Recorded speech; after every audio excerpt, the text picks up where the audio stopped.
Testing, testing, 1, 2, 3. Good morning.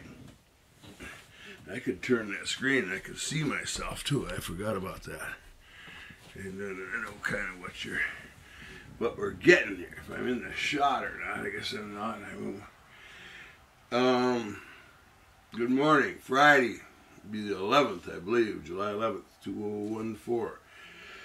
I got yesterday's posting up. If for those of you who were following and are following, that so there's no time limits now, which is really good, because it was really a pain to try to squeeze that in. You know, I guess about 10 minutes talking about 10 minutes, and then so we weren't getting nowhere.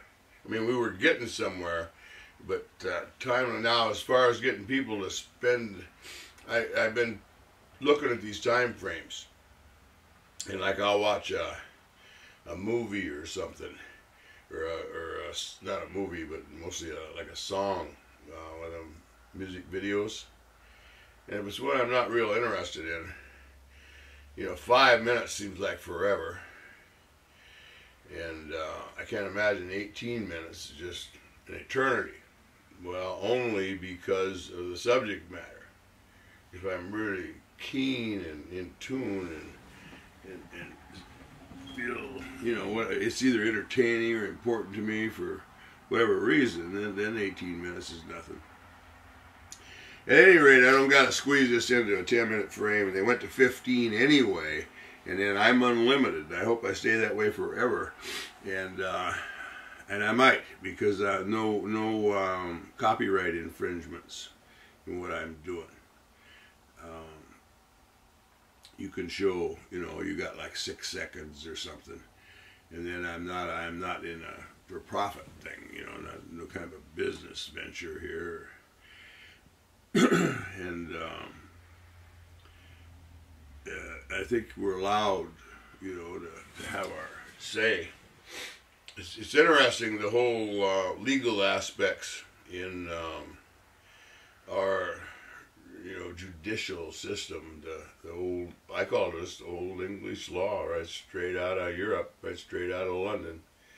And we switched it around a little bit, just like the flag, we switched that around a little bit, and took it into the more modern age, but so did they over across the water, you know. It's essentially the same thing. It's democracy and how we regulate, you know, everything from taxes to land and, you know, driving, speed limits, the whole 9 yards. So then the copyright, patent infringement, and that's all intellectual property and whatnot. Technically, and more than technically, this is intellectual property right here. But I've signed off on it.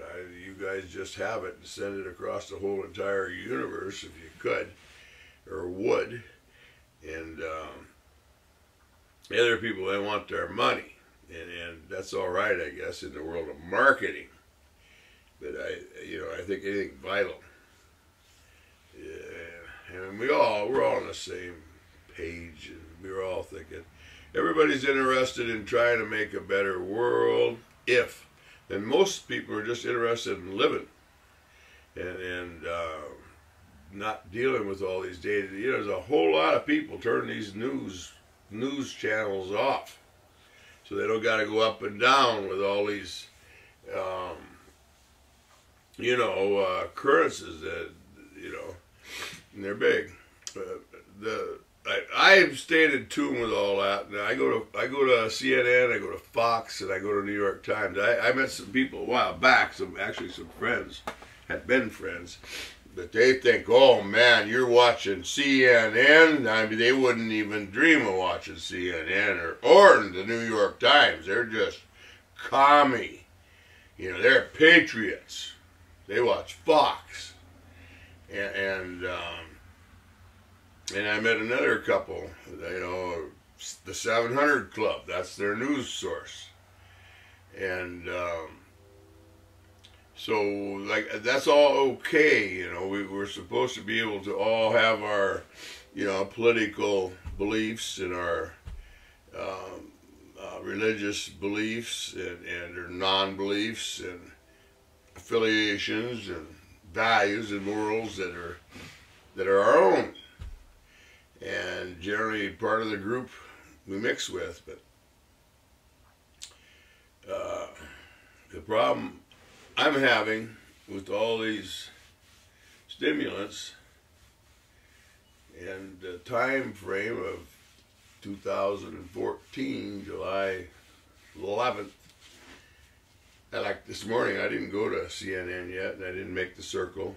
I had a couple of more news channels to that, and I got a couple of newspapers that I visit and see what gets everything from opinion to the cartoons, and there's a whole thing going on. I don't know. I'm just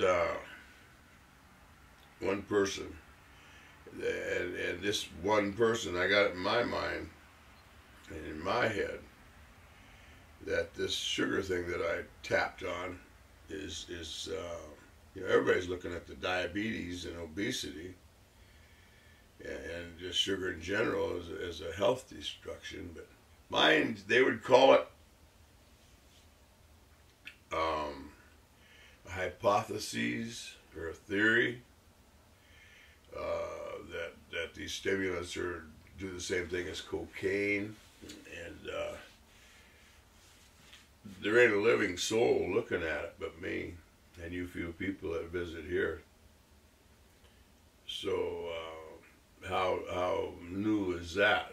You know, it's just like, it's pretty remarkable when you look at Darwin, you know, and Freud and all these Columbus. You know, I hear Columbus a discoverer. You know, this land been here for, you know, as long as Europe, as long as the rest of them, Africa, and the whole rest of the world. But it's a discovery. Well, and then you get Freud. Well, Freud, he discovers in the world of mind and mental, that we react, we have an inner self, he says, and we respond to stimuli in our environment according to our inner. Never just smell smoke. You get, you know, what is your impression of smoke? Well, your impression of smoke is whatever impressions you've had up to this point. You know, if smoke has always been a good thing, you know, good fire, good cooking, good warmth, and you know, then you'll have, you know, immediate responses to that. If smoke, on the other hand, was tragic, forest fires and houses and villages and war, and in your experiences, then those will be when you sniff smoke. And then it goes well beyond that. It goes to the how you respond, but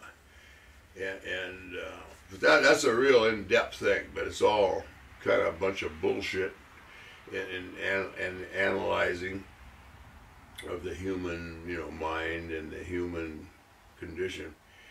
And then there's Darwin.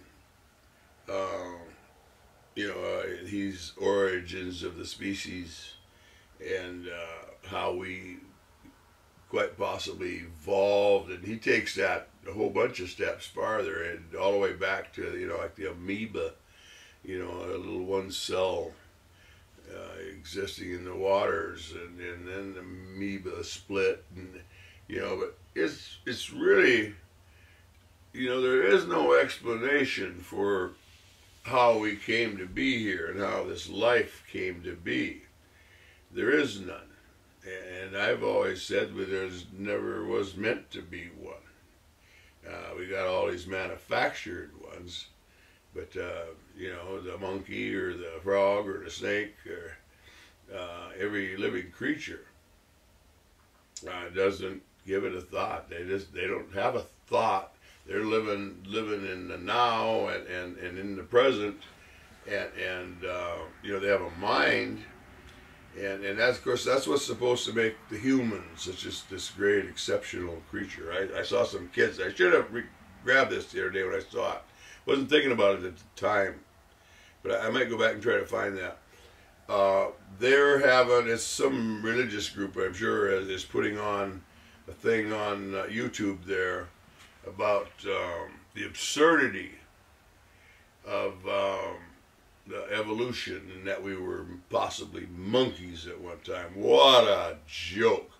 Here there's these polished, perfect children, and following in the footsteps of their parents and grandparents, and their whole social structure around them, and very adamant believers. But they hadn't got to that point yet. But as soon as they said they were having this intelligent conversation about the absurdity of a human having been a monkey, I mean, we were these sophisticated creatures, and then of course everything takes off from that. We're these special gifts from God, and we do these we have these wonderful minds, and sophistication, and tools, and medicine, and oh boy, all the wonderful things we do, and of course it's the devil that does these awful things when they get to warring and killing each other, and all the atrocities that go on. So but everything's unrelated to being a monkey. Everything's unrelated to being a human. I don't say we're monkeys, I say we're humans. You know, like a gorilla's a gorilla, and a monkey's a monkey, and a giraffe's a giraffe, and we're humans, and been humans for a long, long time. And then you get into the time frames. Well, let's say 6,000 years. Well, that's ridiculous. That 50,000, 100,000, a million, 1 million, 2 million, 10 million, 5 million. Dad and I, when we were coming through Montana here a few days ago, stopped at one of those rest areas, and they got the little thing that tells you stuff about the local areas. And this was beautiful, open in the hills, kind of like the Black Hills, only it's the northern region up here in North Dakota. So it's pretty barren, and no trees to speak of in that area, and a lot of hills and mountains. Some is flat where the wind had eroded. There's creeks and valleys, and in the little valley situation, there's a whole lot of greenery and stuff, and brush and trees, and there's animals down there for sure, and there's a whole existence there. Humans populated that area. There was 60 million buffalo that came and passed throughout the regions. I don't think a whole lot of them lived right there because it was too barren. But it said 150 million years ago that it was, and they have the fossils to prove it, that it was ocean. And then they got a time frame too there when it left being an ocean. That's presumably the continent split or something. And mammoth, but I think mammoth is only 10 or 50,000. I don't know how many things go back that many hundreds of millions of years. But so, and how long man has been man and was man, they show the picture of the ethereal man and the paleo, and they go through all these different phases, and they got him going from chimpanzee, and then he's going up, and now he's a standing up person, and how much reality and truth, that's all theory.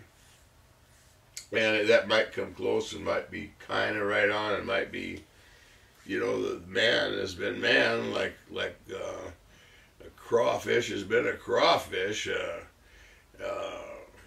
But it doesn't matter how long we've been here. I mean, it matters in some senses, but what I'm trying to say is we're humans, and so I'm trying to speak to the fact that they got this creation thing where God just, there was nothing. The earth was void, and poof, he made separated the lands and the waters, and then the trees, and then poof, he makes humans, and poof, he makes all the rest of these, and poof, he separates the skies and the nights, and poof, and then he rests on the seventh day, and you know, that's so fantastic, and so you know, it's so childish and so absurd.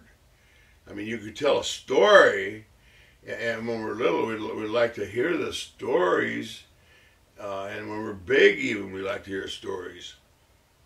But then when they take and they apply that, and they don't just apply that, they got, now comes the rules. They go up in the mount now, and we come down with the creation. This is Moses, and then got that. Here we are now. Now we know everything about where we came from, everything we need to know. It's God.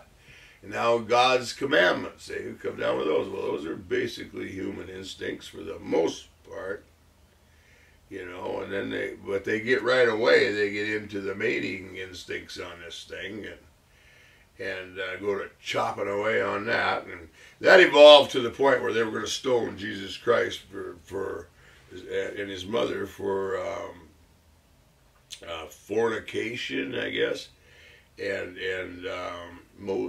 Joseph, and so this whole thing of monkey or no monkey, you know, it's not so simple as that, because when they get into the creation side of this thing, and then they get into the Bible, then they get into the you know, the rules of the Bible and old Jewish law, and then the New Testament, new Jewish law, and of course that's what we got in you know, when we came across the waters.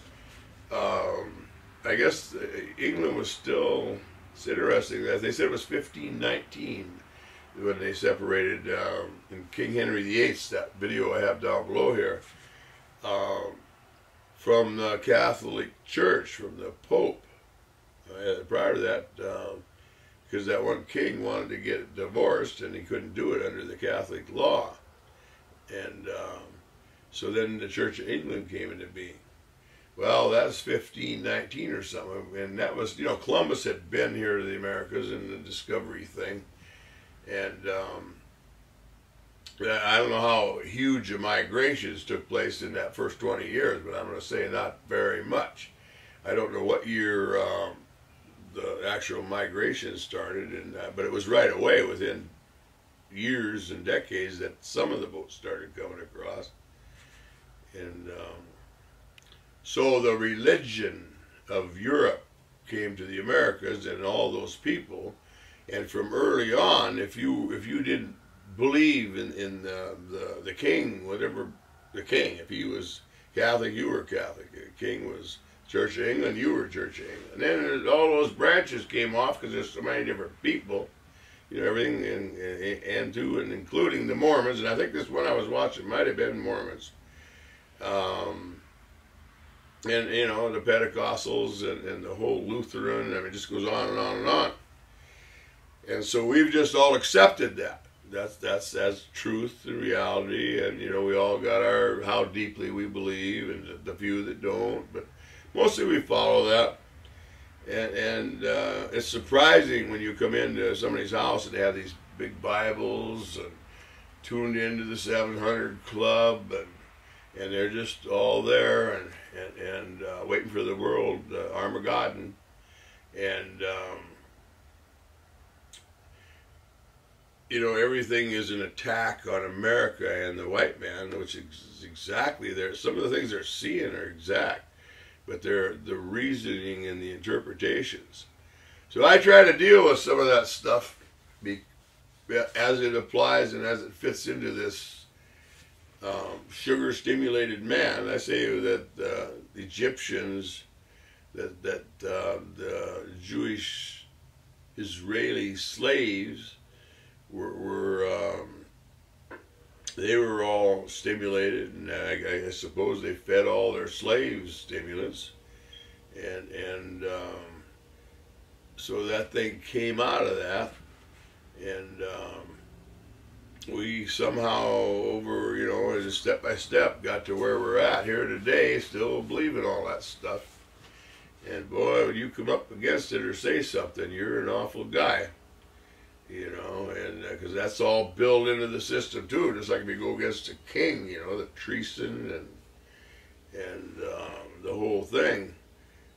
So here I am, and so getting back to my theory that it's all stimulant driven, the whole entire thing. And you know, a partridge, here's what I want to try to get at. A partridge goes out and he gets on a log. We got partridge around this country, and ruffled grouse. I don't think we got ruffled grouse, but there's partridge out here in the prairie. And I was going to be able to film some this year, and I didn't get a chance. I was out in the trucks. But they go into their area. I guess those are prairie chickens, similar bird. And so they puff all up and get on their area and track the mates, and the hens come in and everybody's happy, and they end up making babies, and they scratching out their turf, and then that's wonderful. Now, and the deer, you know, their times come too, and they call it the rut in the fall, so that they drop their babies at the early spring, so that the babies are old enough in the fall to survive the winter. And these chicks are doing the same thing, and they don't go for more. They don't go to take over. They got their territory. A beaver, he gets his dam, and that's his dam, and he works with his water, and has his family there, and there are other families down the way and across, and the same way with the deer. They're more deer herds. They kind of go a herding type animal, and to some extent, they don't use the huge like the buffalo herd, but in groups, and then a lot of times different groups will be sharing in the same food sources, not really sharing so much as being out there and stuff. And they don't try to take over, you know, all of a sudden I'm the super buck or I'm the super partridge, and then started slaving and killing and taking over whole territory, and then making everybody come. Now the human has the nature of a leader and a group of followers to start with. So they've taken that leader and a group of followers, and this guy's the toughest one, the leader of the gang, and he's got few dozen or at least a few, and the followers, and they're all the ones. Well, that's in the human grouping. That's how we survive. You know, we're pretty frail. You know, otherwise tigers would get us, and a lot of different creatures, and so we can pick up rocks with our hands and smash things with them, and that's a formidable weapon. And when we got to where we could take a stick and tie it to that rock, that's a hell of a weapon. You know, you can bring a buffalo down with that if you know how to where to hit, and spears, and so what I'm jumped to there was the fact that we are a grouping animal to start with, but did our grouping instincts, we just going to take over all, like a wolf pack is a grouping instinct. Well, they take over every wolf pack there is, and pretty soon they just make slaves out of everybody, and there's the one king wolf beyond more, and now there's 200 wolves, and then looking for more, and then they don't do that. The partridge don't do that, and the man has done that. And that's the separation and the dividing point where the stimulants come in, and I say that we're exaggerated instincts, and I don't just say it, I know for a fact that we are exaggerated instincts, and the sugars and the hybrid carbohydrates that I say is the same as cocaine is the root cause in all that. Quite accidentally, you know, we lock into the adrenaline mode there. When you quit, I remember reading in Reader's Digest 30, 40 years ago, long time ago, and I was a cigarette smoker, and one of their little articles they had was how come it was so hard, because it had come out by then where they had to put warnings. You know, if you could think back, that there were no warnings on cigarettes about pregnancies or emphysema or cancer or anything, but they had those, presumably another discovery, and how it went for 100 years without being discovered, or whatever time frames before or after that. So now, let's see, I lost my train of thought there on the tobacco. I don't know where I was there. That's part of my age here. When I get into some of these depth things, and I was around some other old people the other day. My joke, I got a joke about it, getting old. I say, it isn't as bad as, like when we're young, and you go, oh, getting old, it's not such a good, don't want to get old, all wrinkly and ugly, and just nothing kind of, and it's not all bad, and it's not really all wrinkly and ugly, but it is old, and it's not as fresh and young by a long shot. But I say, it ain't all bad. This is my joke now. I say, they go to the store or Walmart or wherever and come out and get in their car and go home. We go to the store and come out, and we get to find our car. Ha ha. We get to, it's somewhere out here, and I don't know if it came in those doors or those doors, and somebody took our car, but we know they didn't take our car. But we go looking, and sure enough, we find our car just about every time, I remember I was in a grocery store one time, and a lady, I can't remember just exactly what it was, but something, whether she had, her purse was wide open or something there. And I said to that lady, this is right in town here, I said, here, look here, ma'am. I said, oh, don't tell my kids, don't tell my kids and grandkids. And she had kind of absent-mindedly slipped on that. So I got some of that, so we can call me a mental case now. We got evidence.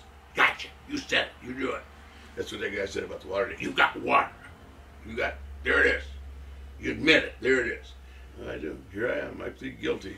I have water. Oh,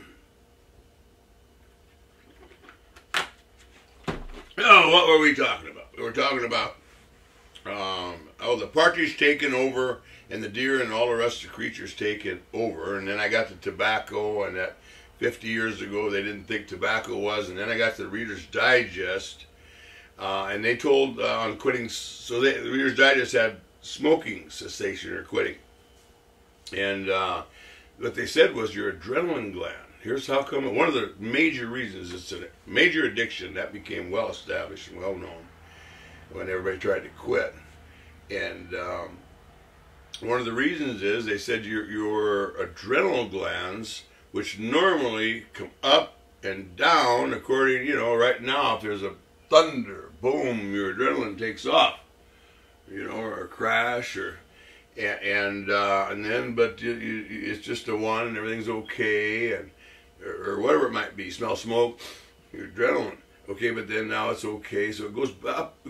Normally your adrenaline gland's there, and you'll do whatever the instance is. Now, if it's something really important occurring here, and there's something screaming, or something you got, a crash, and you got to be running, your adrenaline stays up, of course, for that length of time. And I think if you're in a real heated situation of whatever sort, but then it goes back to normal when we go to rest and to sleep and stuff. But the Reader's Digest article said when you quit smoking, this thing is like an artesian well, this adrenal gland, and this is the way they use, kind of graphic descriptions. That thing quit. No, it just flashed to something, maybe warning for the battery or something. And so it's bubbling adrenal. The way they use this graphic design or explanation in the article, your adrenal gland bubbling over like an artesian well. Now, if you don't know what artesian well is, kind of comes up and just keeps. It's a spring, really, an artesian well, but it's kind of more than a spring because it's just bubbling over water.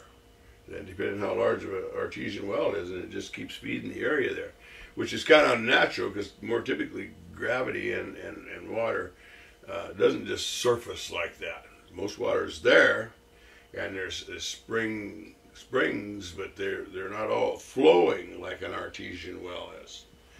So, and then it went on to say that that's why all the difficulty quitting smoking and breaking the tobacco addiction, and it keeps bubbling. This goes on for some weeks and months, and then it actually said, and I found it to be true, I think after 3 or 4 months, usually I use the 4-month window, it's finally your addiction it's been, you know, we're creatures of habit, and we've broken this habit, and we no longer have to have this tobacco to feed. And of course that became less and less and less, and it went back to normal again. So now those endorphins from the quitting smoking and breaking the addiction are no longer in our system, and we're not having those, you know, stimuli of you know, dreams and uncomfortable and just on edge, and then a whole variety of symptoms. They leave, because, okay, that's what I'm saying. All these sugars and caffeine and alcohols and tobacco and all the starches and carbohydrates and the hybrid in the massive quantities. Those things are all, you know, when I say they're man-made, right away people, man-made? Who man-made corn? Well, man messed with corn, and man grows and harvests and ships, and I'm not even talking about the processing part of it. That's another whole thing, you know, ground wheat and ground corn and how it goes into your digestive system. So the availability of all these sugars and carbs versus going out into the wherever region you live in, and whatever food sources are there, you know, where you don't have trucks bringing in all these, you know, you go to the store and get bags of flour and bags of sugar and bags of everything and cans and frozen and then go to cooking, you know, and of course these are all from the farms, and the farms are feeding the palate, and the palate likes the sweetness and the wonderful taste of bread. And you know, I was thinking apple pie, you know, well, apples. Yeah, I don't know what about the cinnamon? I never really looked into that, but sugar, and then of course the pie crust is all flour, you know, and if you're going to have pie a la mode, you're going to put dairy and cream and sugar in the form of ice cream onto this wheat.